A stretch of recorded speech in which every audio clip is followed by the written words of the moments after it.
Hello and thank you for clicking on this video. If you're not subscribed, I'm Cebo Mtshemla. I like the planet and like my fashion slow, so if you're into any of those things or into me, I hope you stick around. So since it's January and people feel like they can recreate themselves and set goals and change their habits and all that good stuff, I thought I'd share 15 ways that you can be more environmentally friendly this year. I've seen a ton of these videos before. Every year they come and every year they kind of clickbaity. It'll be like 80 things, 50 things, 70 things you can do to save the environment, and then I watch the video and the video is use a reusable straw, use a reusable bag, use a reusable, and the list goes on. When really that's just one point that they could have smashed together to make the video a lot more concise. So instead of me rambling in this intro, I'm just going to show you these 15 things.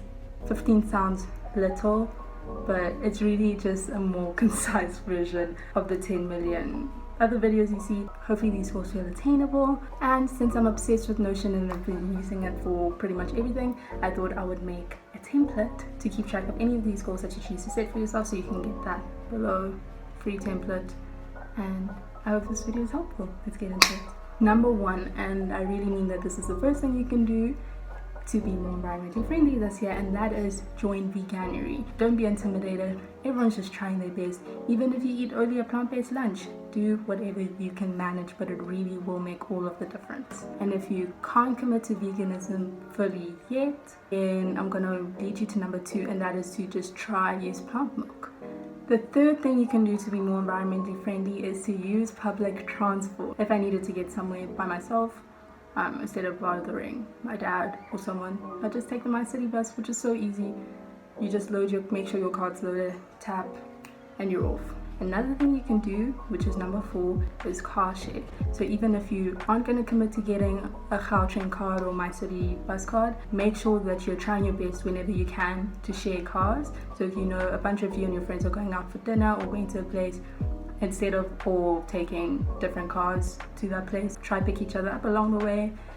You're all going to the same place. I'm not saying if you order an Uber, 8 people in the car, still be safe, don't break the law, but it is a little bit silly to drive somewhere by yourself when you know you can pick up a friend along the way if you're going to the same place. Now on to number 5, and that is be prepared to decline plastic. So like I said, you may have watched a lot of these videos on how to be more environmentally friendly, and they'll tell you to get this and get that and get this and get that and so that is what I'm telling you to do all in one point. It's a lot easier to decline plastic when you're prepared to do so. Normally when you buy tofu, it sits in the water, and then they'll put it onto these trays and then wrap that all in plastic and then stack it on top of each other and then wrap that all in plastic, then put that in a plastic bag. And when we saw that they did that, straight away we're like, okay, every time we buy tofu, we'll bring our own container. So just keep track of your routine, and like, you know the things you buy, you know the things you do, you know when you want to get takeaway or whatever it be. So just kind of be like, oh, I know when I shop at this place, they generally wrap it like this. I can try to avoid that by preparing and bringing this instead, type thing. We're on to number 6, and that is declining freebies.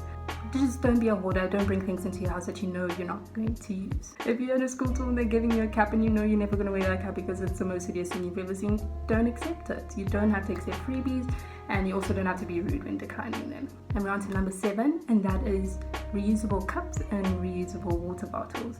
And this sounds simple, but it is easy to walk into, I don't know, Pick n Pay and buy a pump bottle. But if you have a dedicated water bottle, you'll be less inclined to do that.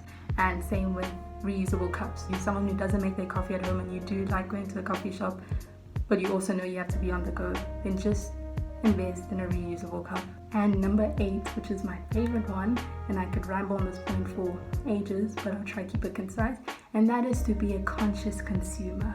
A lot of people, when it comes to sustainable fashion and sustainability, they'll tell you boycott fast fashion, all of this stuff is terrible, buy from these places instead. And while having the option of shopping locally and shopping from sustainable brands is so great, at the end of the day you're still consuming, and if you're still consuming lots from those places, it's still creating waste.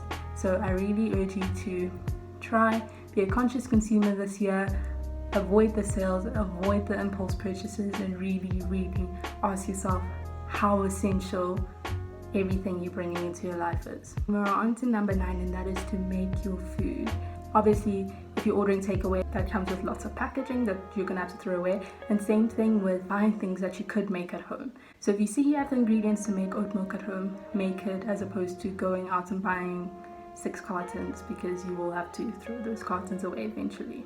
And the next point is to try and invest in zero waste toiletries. So if you're a uterus owner, I recommend getting a menstrual cup. I got one off Take-A-Lot. If you look after your menstrual cup properly, it can last you up to 10 years. 10 years worth of tampons and pads is being avoided just by one little device, which is pretty cool. And the next one's wear reusable masks, and you think this is a given, but I do often see people walking around with the blue disposable ones.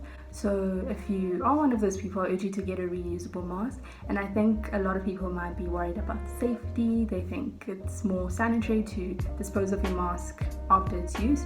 But if that is a concern for you, then I'd recommend getting 2 to 3 of the material reusable ones and just rotate them. So obviously wash, rotate them. Yeah, it's that simple. And having 2 to 3 masks is way better than wearing a mask and throwing it away every time you go outside. Now on to point number 12, which is to shop secondhand. So I did earlier on in this video say try to be a conscious consumer, and what I meant by that is to really think if you need the stuff, and that is to urge you to consume less in general. But sometimes there's an emergency, or you do need to figure out if you need to add an item of clothing to your closet, and that's when I'm going to tell you to always keep in mind the buyer's hierarchy. Buying something brand new is the last thing you should consider, and there are all these other things you should consider before. So before you think of buying something brand new, ask yourself if you can borrow it, whether that means borrowing from a friend or renting it from somewhere. Ask yourself if you can swap, if you can thrift it or buy it second hand, make it. And if you can't do any of those things, then you can consider buying it brand new. Number 13 is to use Ecosia. Ecosia is really doing something without doing anything at all, because yeah. Anyway, whenever you need to Google something or search something, instead of putting it through Google, go through Ecosia, and just by Googling stuff and doing your normal searches, you end up planting a bunch of trees, which is pretty cool. And number 14 is to try go digital. If you're able to watch this video, it means you do have some sort of device at hand. So if you can, just try refrain from hard copies of things in paper, whatever it may be, and go digital. There are lots of apps and lots of places for us to do whatever we need to do online, which is awesome. But with that being said, e-waste is a very real issue. So just be conscious of the devices that you do own, just within your household even. If you know your parent has an iPad that they don't use anymore, try use that for school instead of going out and buying a new device. If you have the luxury to buy lots of devices, don't be excessive with it.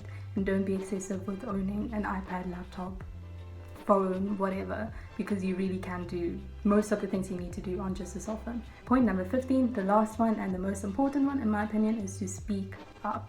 So I'm not saying you have to make a whole Twitter account, but really just talk to the people in your life about why you live the way that you do. I wouldn't be sitting here making this video today if my sister didn't go vegan in 2016. So really, you have more influence than you may think you have. Talk to the people in your life about why it's important to make more environmentally friendly decisions. If you've reached this point, that means you've made it to the end of this video. I hope that these points really helped you, and feel free to find that Notion template in the description box below. Like I said, I'm Cebo Mtshemla. I like the planet and like my fashion slow, so if you're into any of those things or into me, please hit the subscribe button, and I'll see you later this week with a new video. Bye.